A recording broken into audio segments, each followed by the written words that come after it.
Yo, what's up guys? Welcome back to the channel. In today's video, we're going to talk about how to set spending alerts in Trim.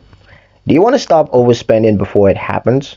Trim lets you set spending alerts so you're always in the know, and it takes less than 2 minutes to set it up.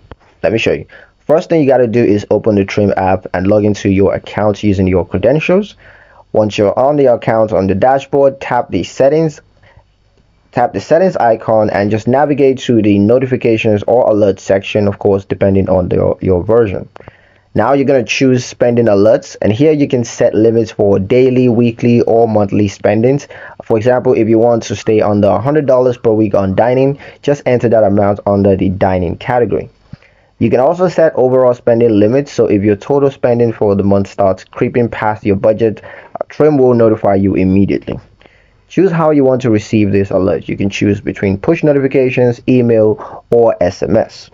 You can customize alert types for specific categories or get notified when a large transaction hits your account.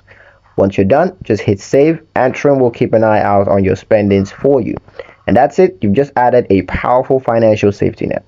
In the next video, I'm going to show you how to create a savings goals in Trim. So like and subscribe if this helped, and let's keep leveling up your money game. Thank you guys for watching, and I'll see you in the next one.